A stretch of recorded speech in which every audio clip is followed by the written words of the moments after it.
the best sword for Albedo could actually be a 3-star sword. Let's just do the math and prove it. Faro_TV. Faro TV. Faro FM Radio. Oh no, not Faro. Alright guys, I got my little Excel sheet. I put in some numbers that you can see right here. And we are comparing Albedo's stats with Festering Desire and Albedo's stats with a Harbinger of Dawn.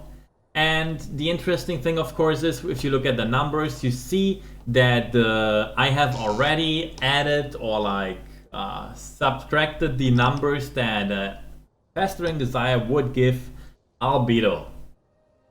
In case that it would give him more, and the Festering Desire get less. Now, before we go into the exact numbers, I need to tell you what Festering Desire actually does, because, well, most of you are not even considering 3-star weapons, because let's be real, we all thought they're crap, but hey, it turns out they aren't. Harbinger of Dawn, something everyone should have a lot. As you can see, I'm not a whale, as you might know. The only time I spent a little bit was like 30 bucks on getting my second constellation, Zhongli. And this is a very nice weapon, because it gives at the max level quite a few of crit damage and 28% crit rate. So we're getting in total, if you can compare, we get 46.9 crit damage percentage, of course, and 28 crit hit chance from it, as you might see in the Harbinger stats on the crit category. Now, of course, it is only when the HP is above 90%. However, Albedo is not someone you use on the field taking hits, attacking around. You bring him out, you press your E, if your Q is ready, you press your Q, and then you switch out again. And that will make him stay at above 90%. It will then go on your main DPS, and if your main DPS goes out, maybe you switch to him to take a few hits, but after that you heal. And you obviously heal everyone. That's how it just works with all the healers. You know, if you play Noel, if you play Chi-Chi, they all heal everyone. Barbara as well, of course. You know? Normally he should be at 100% without a problem. So we can safely assume at this in this math that the criteria is met.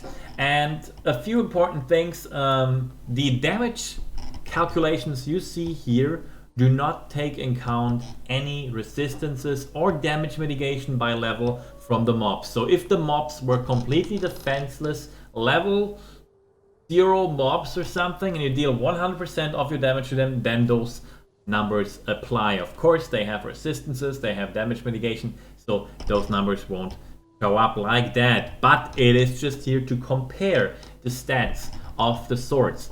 Now, the best thing, probably the best thing about the Festering Desire is its ability to give your E-skill bonus damage and also bonus crit rate. So we obviously took this in consideration. It means that you basically can multiply the final number by 1.32, because we can refine it 5 times. So we actually are doing this with the refinement of 5. Same, of course, with the Harbinger, because come on, it's a 3-star sword. You did a few summons, you got 5 Harbingers, I guarantee.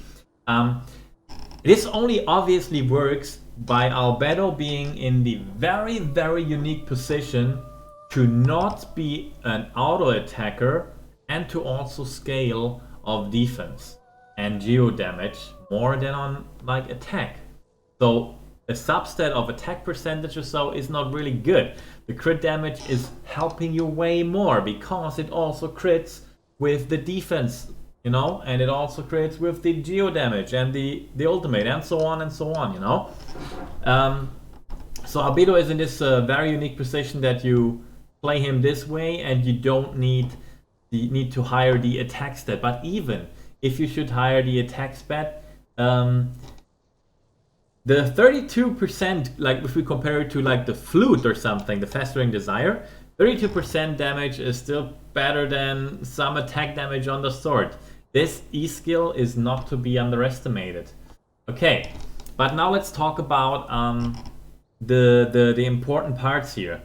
If we add up all those numbers, those are, by the way, average damage numbers, which means what I did is, let's say we have 100 attacks, and with a 50% crit rate, 50 of them will crit for 80% extra damage, and 50 of them won't crit with 80% extra damage. Okay, so that is calculated in here. This is the average damage. This is not the damage during a crit, and it's also not the damage during a normal hit. This is the damage that averages out if you attack 100 times, basically, or into infinity. That's what this number means, because that's what we're going to be doing. Oh my god, I'm getting called on on my laptop on Discord. Sorry, gotta cancel that call. So what is going on right now is not only does it do a slightly little bit of more damage with the E passive damage, even though this does 32% more damage, it also deals much more with the ultimate damage, and I would expect you guys to have more attack, so this matters more on higher stages. So now, if this has 200 more attack because of a rule, because of an artifact, so will be the Harbinger, and so this will divide even more. What I'm saying is here, obviously, the effect of having crit damage is what is a selling point for the Harbinger of Dawn, you know, and that applies obviously to everything here, while the E skill extra, the extra E skill of Festering does not apply to the ultimate. So this is where the big damage difference is. With all that being said, clearly the numbers don't lie. Harbinger of Dawn is more damage than Festering Desire. We are missing out on 45.9% energy recharge, which is normally a big deal. However, in Albedo's case, do you really need to regenerate an ultimate faster that doesn't do much more damage than a passive E-proc? If you ask me, just dealing damage with the passive E-proc might even be more sufficient than using the ultimate for the damage. So with all that being said, I would recommend you to equip the Festering Desire to someone else and equip the Harbinger of Dawn to Albedo. Well, I guess that's all I wanted to tell you guys. With Albedo, there is a lot of stat confusion going on. I myself do not have Albedo, but I am guiding a dear friend of mine, on how to play Albedo, who isn't really into the math and how the game works behind the scenes as much as I am.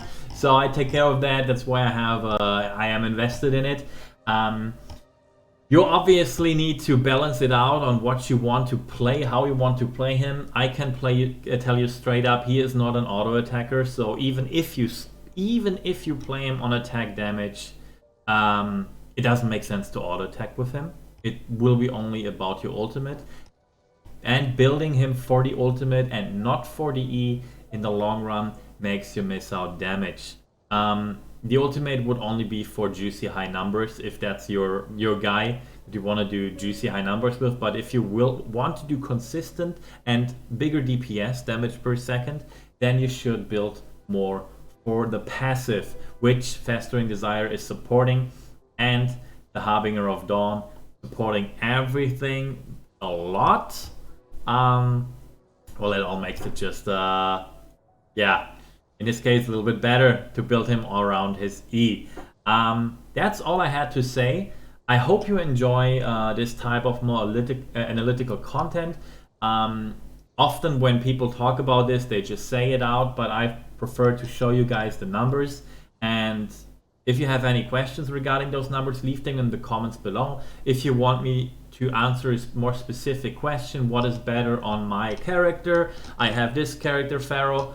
What weapon should I give him? Can you also give me a detailed information on that? Let me know.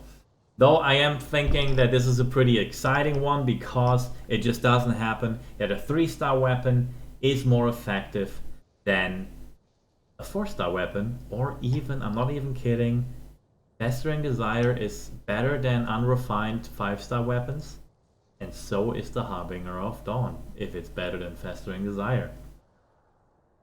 On Albedo we have a special case. Hope you enjoyed this, and I see you guys next time. Goodbye.